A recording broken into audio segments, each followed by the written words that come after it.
All right, guys, thanks for joining us. We've made it to Wollert in Victoria. We're here at the Australian Gas Infrastructure Group HyHome, built by Dennis Family Homes. I'm here with Rob Davis, who's the Senior Engineer for the Australian Gas Infrastructure Group. We're going to do a tour of the house. This is Australia First initiative.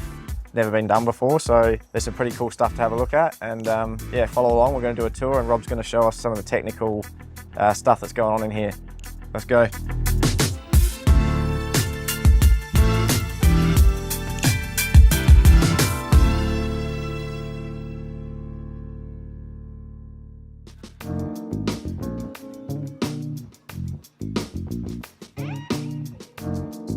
Yeah, Rob, so can you tell us about the cooktop, the way that you connected it? You know, as I understand, you've retrofitted this place from an existing natural gas to hydrogen.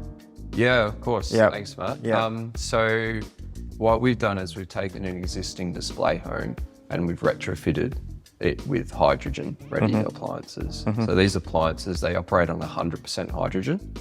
And they operate exactly the same as your normal natural gas appliances will. Yep.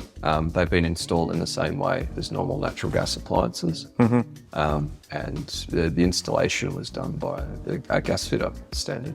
Yeah.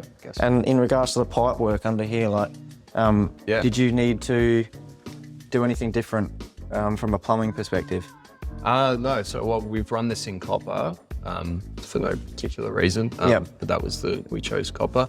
It's using a standard appliance regulator there, exactly the same one that you'd normally use with the standard natural gas cooktop. Yep. And then the copper is joined using the same techniques, run using the same techniques. And she says it's the same, just a normal gas, natural gas regulator. Yep. Yeah. So you've run a whole new supply throughout the house because there was a PEX here or something like that originally? So the house does have PEX, but no, the reason we ran a secondary installation is because I was going to use the original installation, but because this house is used as a display home, I wanted to keep the existing natural gas ducted heater running. Yep. So I didn't have to keep heating it with hydrogen. Okay. So we've left that there as is, and we ran a separate fitting line just to keep everything nice and separate. Yeah, nice. And in regards to like flame spec, it'd be really interesting to see. Is the flame different, Rob, in regards to, you know, a hydrogen flame compared to a natural gas flame?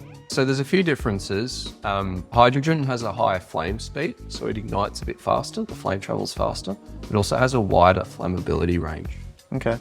It goes slightly lower than natural gas, down to about 4% versus 5% for natural gas, but up to 75% is its upper flammability range. Yep. So when you do need to change, that's why the cooktops differ, because you need to change the burner design. Okay. And you can see it does burn. The flame doesn't have as much colour as a normal gas flame. Yep. This cooktop was developed by Electrolux using existing components, but different burners. Also, when it burns, there's no carbon monoxide, no carbon dioxide. It's water vapour. Yep. A little bit of water vapour. Yep. And a tiny little bit of NOx. Okay, so that actually brings up an interesting question I was going to ask you a bit later on, but does that change the fluing arrangements for things like, I'm thinking about things like, because I know Victoria in 2022 banned, for instance, like gas, some gas like space heaters, you know, so essentially like, does a hydrogen appliance, say it was a space heater, goes forward 20 years time, do they actually need to be flued? That was an interesting question, because when we were installing the hot water services, we ran into this issue. The Australian standard says, like, because the flues have to run a certain distance, certain height, etc. That doesn't actually matter anymore, because all they're putting out is a bit of water vapour. Yeah. You're right, you wouldn't have to do external fluids. Yeah. You wouldn't have to, you don't have those same safety issues. Yeah, that's crazy to think. So essentially, I don't, you know, I'm not saying this is going to happen or it's good practice, but you could almost install a like a continuous flow hot water heater that's built for hydrogen, and there's no noxious gas that's being blown out that fan anymore. It's just water vapour.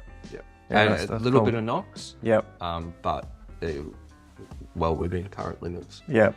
And what about in regards to like cooking side of things? Does it have the same like you know, tuning abilities as, you know, because some people really like natural gas because of the way it, you know, it has the ability to tune. You know, is it still, you know, is the tuning still, property still the same with hydrogen? Yeah, so interesting. We've had a couple of chefs come out and cook. Oh, really? Michael Weldon, who was a former MasterChef contestant, has come in a couple of times. He really likes cooking on this. He reckons it's got a wider range. Okay. So it goes from quite hot, but you can turn it right down to almost nothing. So he was actually doing his, like, the low temperature stuff he was actually doing on the main burner, where it normally wouldn't. Yeah. And he was saying it seemed to heat up the pot pan a bit faster. Okay. Just seemed to transfer heat a bit better, was his comments. In regards to the jetting, is the jetting still all the same inside this thing? Is it literally the only thing that's changed the burner sort of arrangement, or is the jetting and like the controlling inside the cooktop, has all that been engineered differently now? Yeah, so that does change. Yeah. These burners are actually, they don't pre-mix the air like a normal burner does. Normally within the burner itself, you get a bit of pre-mixture of air and gas before it gets to the point where it ignites. Yep. What we have here is that you've got pure hydrogen coming out right at those, right at that point and then it mixes with the air. Yeah, sweet. So it's a very different burner technology compared to what you'd see in top. Yeah, awesome, mate. That's so cool. So it's basically connected up exactly the same as a normal natural gas cooktop. Just the inner workings of the cooktop are different. Yeah. Same distance under your cupboards if you've got that issue. Same cutout dimensions as a normal cooktop. Just drop in. I was thinking about it with regards to the blue flame. It's a very pale blue flame. You can barely see it. So is there anything that needs to be done in regards to, one, the flame being not so visible anymore, maybe for safety concerns, and also I know that natural gas actually has that odor put into it. Yeah. Is there anything around that you guys have had to work around? As well as being the first hydrogen home, this is also the first time we've odorized hydrogen in Australia for this house, because that's the primary control over gas leaks for natural gas, LPG or hydrogen is odorant, being able to smell it. Yep. So this gas is odorized the same way that natural gas is. Yep. With regards to colour, and that's an interesting one because theoretically hydrogen flames are clear, but what we're finding is you do actually get flecks of colour coming through. And what that's doing is it's picking up dust, salts and stuff that's in the air. Oh, okay. And that's what's causing that colour. Yep. We're finding that, say if you're closer to the beach, flame's got a bit more colour. If it's a really dusty environment, the flame's got a bit more colour. Yep. But you're right, it's not quite as visible. And that's why Electrolux integrated LEDs into the knobs, similar to your electric hobs, so that you know that they're on. That's interesting. That's cool. Yeah, that's really awesome, Rob. All right, well, why don't we go? We've got a pretty cool arrangement going on out here with the hot water heater, so I reckon we should go check that out. Let's go, Robbie. Sweet.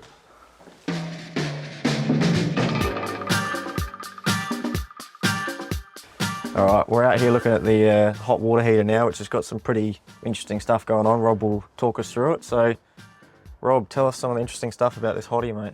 Absolutely. So this is Rinnai's continuous flow hot water service, a condensing unit. It was developed out of Rinnai, Japan, and it's the first continuous flow hot water service that's been developed. It's really cool. They launched it about 12 months ago, and this is the first time it's been used in a proper house. Yeah, wow.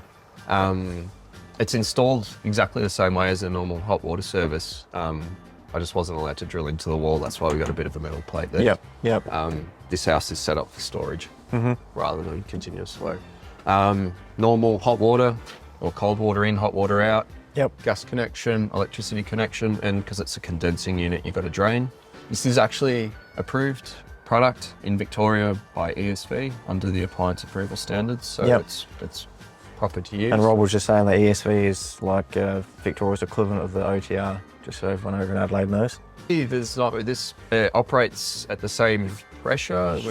The fitting line we've got supplying this house is operating at 2.75 kPa, the same as a normal fitting line. As I mentioned it before, it was running copper, standard copper connection. We've done something interesting here though, is because we're using this as a bit of a test bed. We wanted to do some simulation testing on how this heater would handle low pressure events. Say if it got blocked or something malfunctioned, how would the heating handle it? So around this side, you'll see we've got some extra equipment so we can simulate low pressure testing. Yep. And Rob, can you run us through the flue? Yeah, absolutely. So this is an indoor unit out of, because that's the Japanese spec, is indoor units. So hence we've got a flue on top.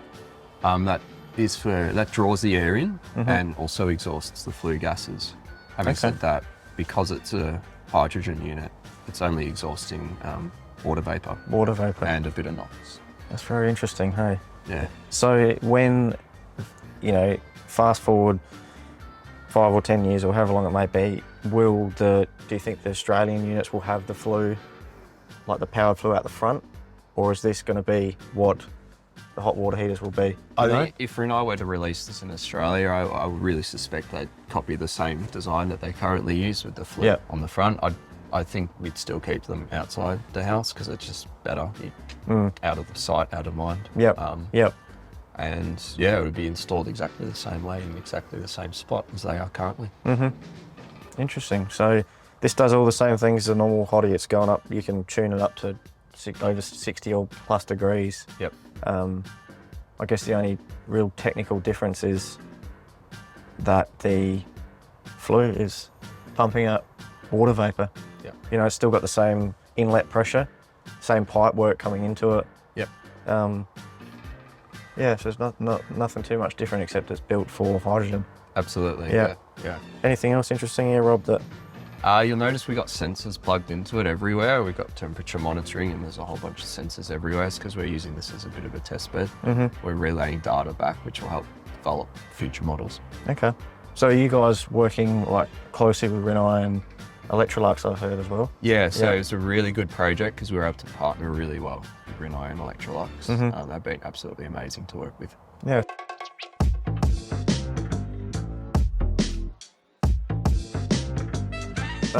Rob was saying there's an interesting setup going on here with the gas central heating. So Rob's going to talk us through this control panel, which you don't normally get above the fridge in too many normal houses. So can you tell us what's going on here, Rob? Yeah, absolutely. So in this house, we've kept the existing natural gas ducted heating going, and we've installed the hydrogen system next to it. And they both run through the same ductwork in the house. So I can switch between the two. Just because when this house is being used for a display home, I shut down the hydrogen system.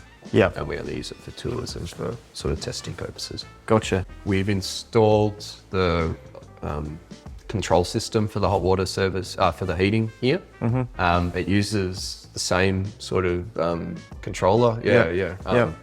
As a normal one does. It just switches on and off with temperature. But you mentioned we did something interesting with the system. What we did, we've used 2 of the Rinnai continuous flow hot water services to heat water up to 75 degrees. And then we pump that water through a circuit into the roof where we've got a water to air heat exchanger that then heats the air and pumps it through the ductwork. That's cool. And it's a really cool system. It works really well, and the air that comes out of it, you can't tell the difference between that and the natural gas system. Just done that because we had the hot water and we didn't have a hydrogen heater at the time. Yeah. So if you look down the side there's actually 3 hot water heaters, Rob. So the 2 on the right there, towards the front of the house, they're running this new setup we got here. They power this, Yeah, sweet. There you go. That's a bit of a first. So I guess the manufacturers are going to, I guess they're going to catch up, Rob, aren't they? And they're going to be actually, designing these appliances proper going forward. But at the moment, this is what they've built here. So it's pretty cool to see. You don't see this in too many normal houses. So it's a bit of an exclusive, which is cool. I think now we might go and check out the barbecue because that's an important part of every Australian house. So let's go check that out. We made it out to the barbecue. So most important part of every Australian house, I'd say. Rob, what's going on with this barbecue, mate? Tell us about it. So this is a Heatley barbecue from South Australia, designed for 100, representative. Yep. Designed for 100% hydrogen, the first barbecue in the world. Okay. We've used a few of these over the years. We've got one set up in a trailer that we take around to events, but we've plumbed this one into the same fitting line as the rest of the house, and it's plumbed in as you would a natural gas barbecue at home. Yeah, that's huge, I think. Because I mean, me and Luke have been talking about, that's probably one of the things, you know, with this banning of the gas into new homes is barbecues. Like, you can't get a good electric barbecue, so people, you know, at the moment are going to be forced to do the exchange LPG. Like, so having the barbie plumbed in is just huge, you know, like, so they're making them, you know, specific for hydrogen now, which is really cool, so they can be plumbed in. Absolutely, yeah, you don't have to worry about running out of bottles. And this barbecue, it's exactly the same as their normal barbecue from the outside. They sell these in natural gas or LPG. Okay. But this has a completely new burner in it for the hydrogen. Okay, so the differences with this is what the, we have a look, it looks exactly the same. It's been used a bit, so please excuse the mess. Yeah, no, that's cool. So, inside here is all new engineering with what, is it, Rob? Well, so the valves are, from what I understand, the valves are fairly standard valves. Yeah. But the burner tube has just been designed for hydrogen rather than natural gas or LPG. With hydrogen compared to natural gas, does the jetting sizes? Do you know if the jetting sizes change? Yeah. So with hydrogen, your air to fuel ratios change a bit. Hydrogen is a much lighter gas. It's about 1/3 the density compared to natural gas. So you actually need 3 times the volume to deliver the same amount of energy. Okay. So you have to push much more hydrogen through to create the same heat output. Yep. But it also burns at much lower air to fuel ratios, sort of 3-to-1 rather than the normal 10-to-1 with natural gas. Okay. Yeah, cool. So that's why you need different burners, is to sort of balance the air to fuel ratios properly. Yeah, that's interesting. Well, that's cool. And everything under here, is it plumbed up from? Oh no, there's nothing good under there. Just absolutely. It's just dirt. Yeah, just you can see the fitting line just there it is. down. Yep. Underneath. Just hard plumb with copper. Yeah, awesome. Yeah, and this barbecue has a burner pressure of 2.75 kPa, so there's no appliance rig. Yeah. Have you had anyone cook? Well, obviously you've had people cook on it. What's the feedback? Is it the feedback's been pretty positive? We've used it a few times. You can't really run it on full bore because everything just goes to charcoal too quick. Yeah. So you turn it down a bit and it's just a really steady, even, nice heat. Yeah, nice. All right, wicked. Thanks for watching our tour of the Australian Gas Infrastructure Group HyHome here in Wollert, Victoria.